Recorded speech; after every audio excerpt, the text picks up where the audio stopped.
اعوذ باللہ من الشیطان الرجیم بسم اللہ الرحمن الرحیم۔ آج ہم سورۃ البقرہ کی آیت نمبر 56 کا مطالعہ کریں گے۔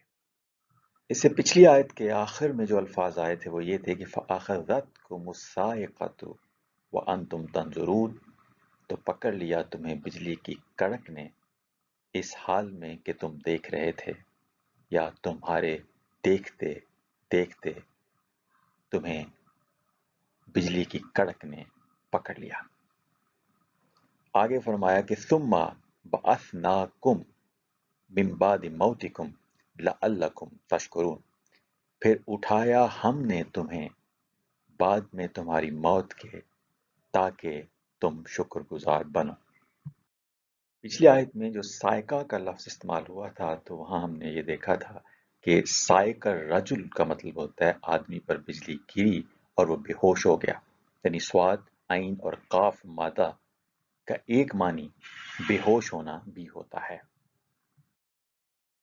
اس کے علاوہ ہم نے سورۃ الاعراف کی آیت نمبر 143 میں دیکھا کہ وہاں بھی سائقہ کا لفظ جو ہے وہ بے ہوشی کے معنی میں استعمال ہوا ہے، کہ جب حضرت موسیٰ علیہ السلام نے اپنے رب سے کہا کہ رب بھی آرینی، اے رب مجھے اپنا جلوہ دکھا، تو جواب میں کہا گیا کہ کالا لن ترانی، ارشاد ہوا تم مجھے ہرگز دیکھ نہ سکو گے، اگر پہاڑ کی طرف نگاہ کرو، پس اگر وہ اپنی جگہ ٹھہرا رہا تو ان قریب تم میرا جلوہ کر لو گے۔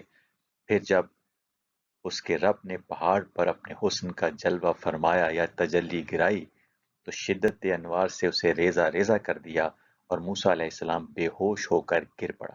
وَخَرَّ مُوسَىٰ صَاعِقًا، تو یہاں صاعقہ کے معنی یہاں بھی بے ہوش ہونے کے آئے ہیں۔ اب آگے کہا جا رہا ہے کہ ثُمَّ بَعَثْنَاكُم مِّن بَعْدِ مَوْتِكُمْ لَعَلَّكُمْ تَشْكُرُونَ، پھر اٹھایا ہم نے تمہیں بعد میں تمہاری موت کے تاکہ تم شکر ادا کرو۔ یہاں موت سے اٹھانے کا ذکر ہو رہا ہے، تو یہاں جو اہم الفاظ ہیں اس آیت میں وہ ہے بعث، اور پھر موت، اور پھر شکر۔ ان تینوں الفاظ کے معنی ہم تفصیل سے دیکھیں گے، لیکن اس سے پہلے ہم آیت کے مختلف الفاظ کا مختصراً تجزیہ کر لیتے ہیں۔ ثم جو ہے کنجنکشن ہے، حرف عطف ہے، اس کا معنی ہے پھر۔ یہ عموماً ترتیب اور تاخیر یا تراخی کے لیے آتا ہے، یعنی پچھلے واقعے اور اگلے واقعے میں ایک ترتیب اگر ہو اور پچھلے واقعے کے بعد اگلے واقعے میں تھوڑا سا گیپ ہو تو عموماً یہ ثم کے الفاظ آتے ہیں۔ تو ثم کا معنی پھر۔ بعثنا اٹھایا ہم نے، ریوائیو کیا ہم نے، اس میں فعل ماضی جمع متکلم ہے۔ اللہ تعالیٰ نے اپنے لیے جمع کا صیغہ استعمال کیا ہے، اور جمع کا صیغہ اللہ تعالیٰ اس وقت استعمال کرتے ہیں جب اپنی قدرت اور قوت کو ایمفیسائز کرنا ہو۔ تو بعثنا اٹھایا ہم نے، کم تمہیں، کم جو ہے یہ ضمیر جمع مذکر حاضر ہے۔ من بعد، بعد میں، من جو ہے حرف جر ہے، بعد اسم ہے، اور من بعد کا ترجمہ آفٹر کر سکتے ہیں، اور من جو ہے اس کو یہاں اس کا معنی نہ بھی کریں تو مفہوم جو ہے وہ واضح ہو جاتا ہے۔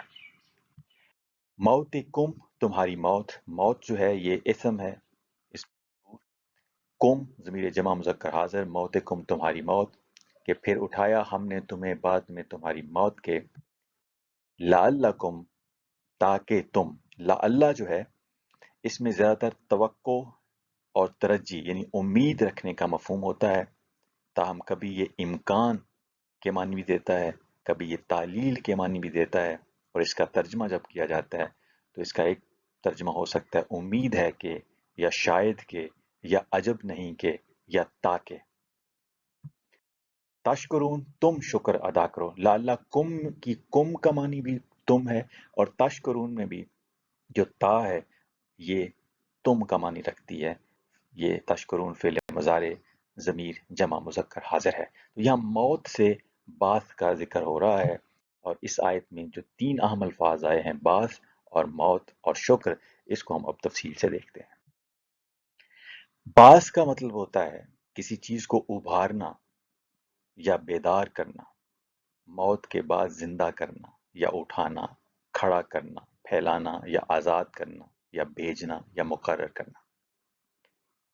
موت، نیند یا بے ہوشی کے بعد بیداری، اس کو بھی باس کہتے ہیں، یعنی موت کے بعد بیداری بھی ہو سکتی ہے، نیند کے بعد بیداری بھی ہو سکتی ہے، بے ہوشی کے بعد بیداری بھی ہو سکتی ہے، اور احیاء جو ہے یہ بھی اس کے معنی ہوتے ہیں بات کے، یعنی مرے ہوئے جسم میں لٹرلی از سر نو روح پھونکنے کا عمل اس کو بھی بات کہتے ہیں، مردہ قوم کو زندہ کرنے کا عمل اس کو بھی بات کہا جا سکتا ہے، اور کسی خیال، عقیدے، نظریے یا جذبے وغیرہ کو نئے سرے سے ابھارنے کی جو تحریک ہوتی ہے یا احیاء ہوتا ہے اس کو بھی بات کہا جا سکتا ہے، تازہ قوت بخشنے یا سر نو رواج دینے کا کام۔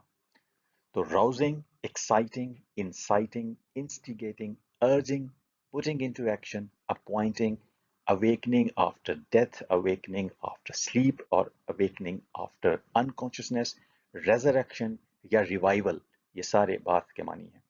اور مبعوث کا مطلب ہوتا ہے بھیجا ہوا یا مقرر کیا یا نمائندہ، پیغامبر یا قاصد یا ڈیلیگیٹ۔ اور باسط یا بیست کا مطلب ہوتا ہے مشن یا ڈیلیگیشن، یا نمائندہ وفد جو خاص مقصد کے لیے کہیں بھیجا جائے۔ تو اللہ کی طرف سے انبیاء و رسل کو جس خاص مقصد یا مشن کے لیے مقرر کیا جاتا ہے تو اس مقصد یا مشن کا پر مقرر کیا جانا بھی بعثت کہلاتا ہے۔ تو اپوائنٹمنٹ آف پروفٹس اور messengers for special mission in the world by اللہ۔ سورۃ النحل کی آیت نمبر 36 میں آیا ہے کہ وَلَقَدْ بَعَثْنَا فِي كُلِّ أُمَّةٍ رَسُولًا، اور بے شک ہم نے بھیجا یا مقرر کیا ہر امت میں ایک رسول۔ تو یہاں رسول کو بھیجنے یا مقرر کرنے کے لیے لفظ استعمال ہو رہا ہے بعث۔ بعث من النوم کا مطلب ہوتا ہے اس نے بیدار کیا نیند سے، تو نیند سے بیداری کے لیے بھی بعث کا جو ورب ہے وہ استعمال ہوتا ہے۔ سورۃ الانعام کی آیت نمبر 60 میں ہے کہ وَهُوَ الَّذِي يَتَوَفَّاكُم بِاللَّيْلِ وَيَعْلَمُ مَا جَرَحْتُم بِالنَّهَارِ ثُمَّ يَبْعَثُكُم فِيهِ، اور وہی ہے جو رات کے وقت تمہاری روحیں قبض فرما لیتا ہے، يَتَوَفَّاكُم بِاللَّيْلِ، یعنی رات کے وقت تمہیں وفات دیتا ہے۔ تو سونے کو وفات سے تعبیر کیا گیا ہے، اور جو کچھ تم دن کے وقت کماتے ہو وہ جانتا ہے، وَيَعْلَمُ مَا جَرَحْتُم بِالنَّهَارِ ثُمَّ يَبْعَثُكُم فِيهِ، اور پھر وہ بیدار کر دیتا ہے تمہیں اس میں، یعنی دن میں بیدار کر دیتا ہے۔ دن میں بیدار کرنے کے لیے بعث کا لفظ ہے، تو بعث کا لفظ نیند سے بیدار کرنے کے لیے بھی استعمال ہوتا ہے، اور نیند میں بندہ انکانشیس ہو جاتا ہے۔ بعث فیہ الحیات کا مطلب ہے اس نے جان ڈال دی یا روح پھونک دی یا زندگی پیدا کر دی اس میں۔ سورۃ الحج کی آیت نمبر 7 میں ہے کہ وَأَنَّ اللَّهَ يَبْعَثُ مَن فِي الْقُبُورِ، اور یقیناً اللہ زندہ کر کے اٹھا دے گا ان لوگوں کو جو قبروں میں ہوں گے۔ تو حقیقی طور پہ جو لوگ مر جاتے ہیں یا مردہ ہو جاتے ہیں ان کو زندگی دینے کے لیے بھی بعث کے الفاظ آتے ہیں، بعث کا ورب استعمال ہوتا ہے۔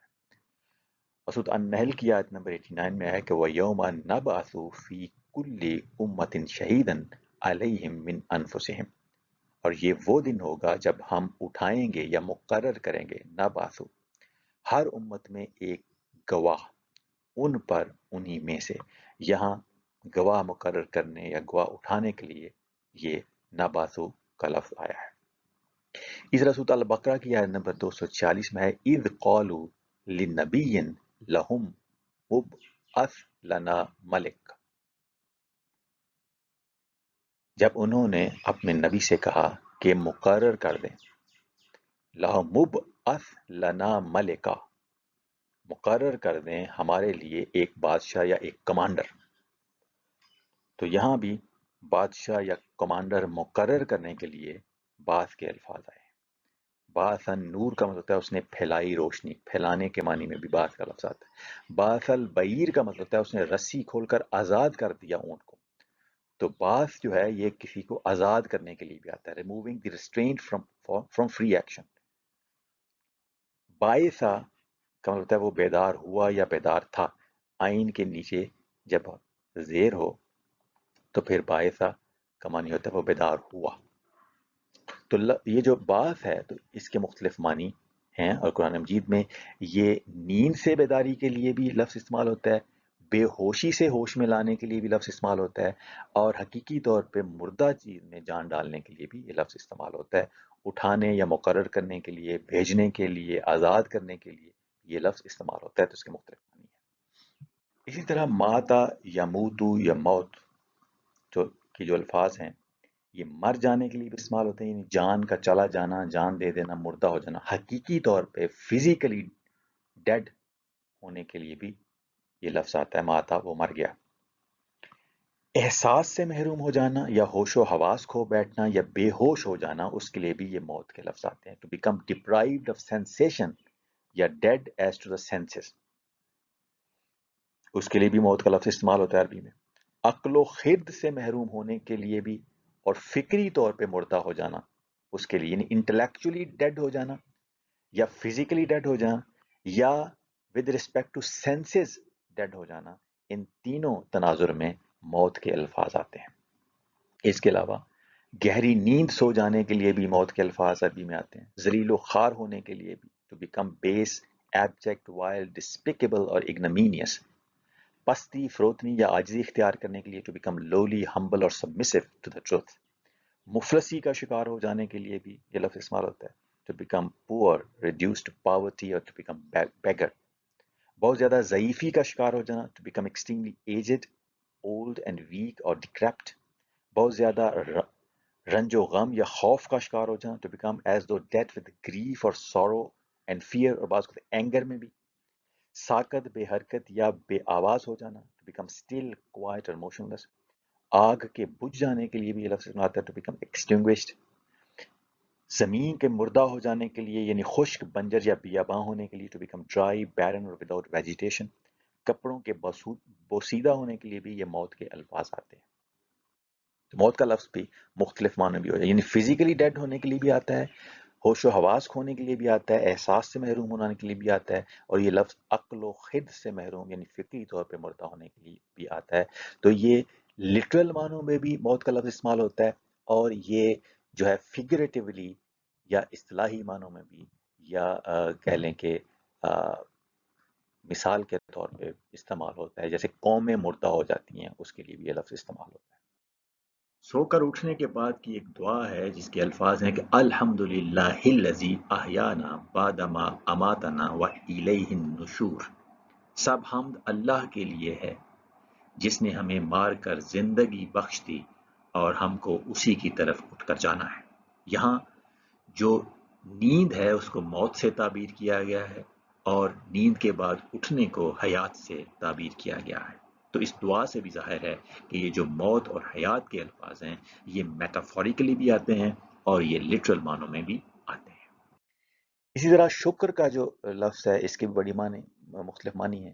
پہلا معنی ہے شکریہ، شکر گزاری یا اظہار ممنونیت، یعنی تحسین و ستائش، thanking or being grateful to a benefactor, or praising, eulogizing, or commending him for benefits, or acknowledging beneficence and speaking of it largely۔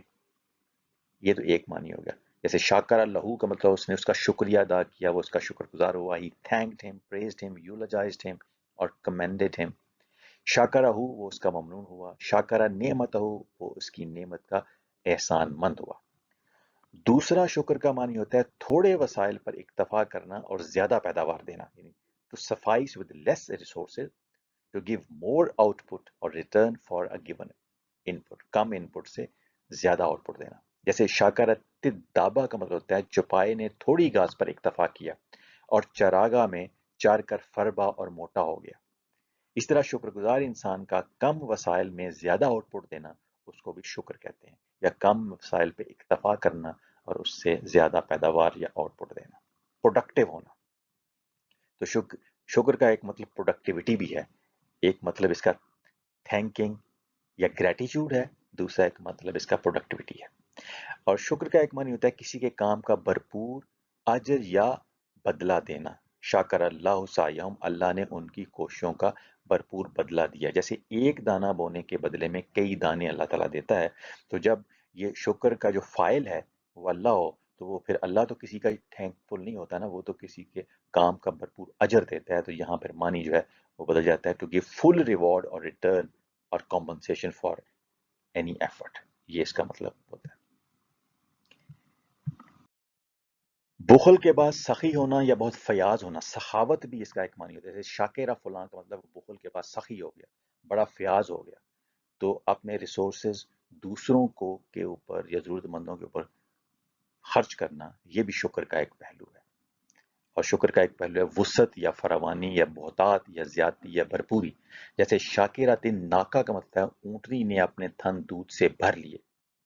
ایسی اونٹنی جس کو اگر چارہ کم بھی ملا تو کوئی بات نہیں، لیکن اس کے دودھ اس نے بھرپور دیا، تو ایسے اونٹنی کو شکر گزار اونٹنی کہتے ہیں۔ ایسا درخت جو بہت کم پانی ملنے کے باوجود جس کے اوپر خوب پھل لگے یا خوب برگبار آئے، اس کو بھی شکر گزار درخت کہتے ہیں عربی زبان میں۔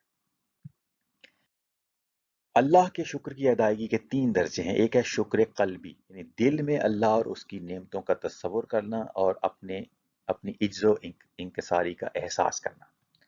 دوسرا یہ ہے شکر لسانی، یعنی زبان سے اللہ کی حمد و ستائش کرنا اور اس کے انعامات اور اس کے احسانات کا اقرار کرنا، اظہار کرنا، زبان سے شکریہ ادا کرنا۔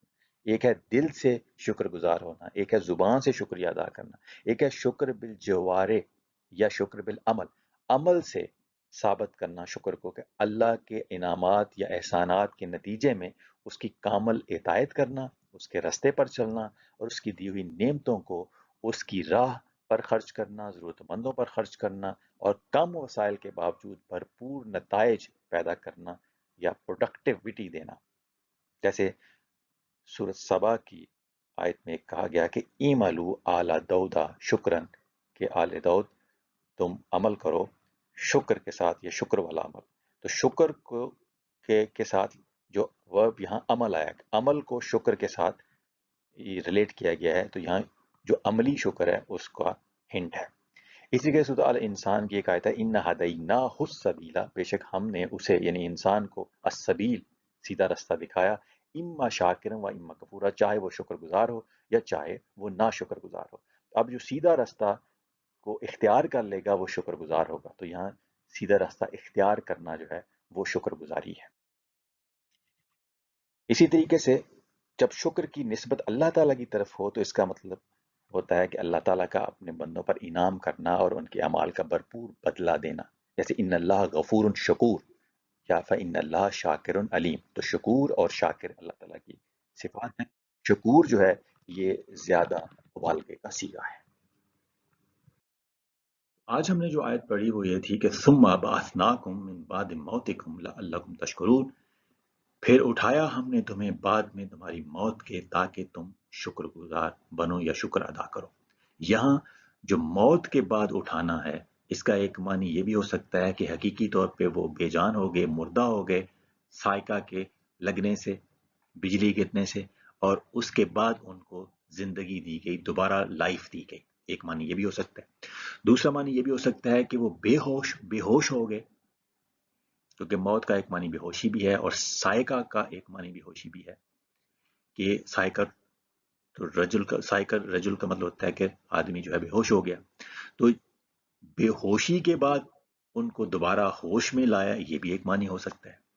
اور اس کا اس طرف ہنٹ بھی ہو سکتا ہے کہ وہ جو بنی اسرائیل کی جو مردہ قوم تھی اس کو ریوائیو کیا، یہ بھی اس کا معنی ہو سکتا ہے، اس کی طرف اشارہ بھی ہو سکتا ہے۔ تو اللہ تعالیٰ جو قرآن مجید میں الفاظ استعمال کرتے ہیں ان کی کئی ایسپیکٹ یا کئی ڈائریکشنز ہوتی ہیں، اور یہ کانٹیکسٹ سے بھی اس کا معنی مرتب ہوتا ہے، اور اس میں بہت سارے اشارے ملتے ہیں جس کی طرف انسان کا دھیان مختلف چیزوں کی طرف جاتا ہے۔ ثم بعثناکم من بعد موتکم لعلکم تشکرون، پھر اٹھایا ہم نے یا ریوائیو کیا ہم نے تمہاری موت کے بعد تاکہ تم شکر گزار بنو۔ وما علینا الا البلاغ المبین۔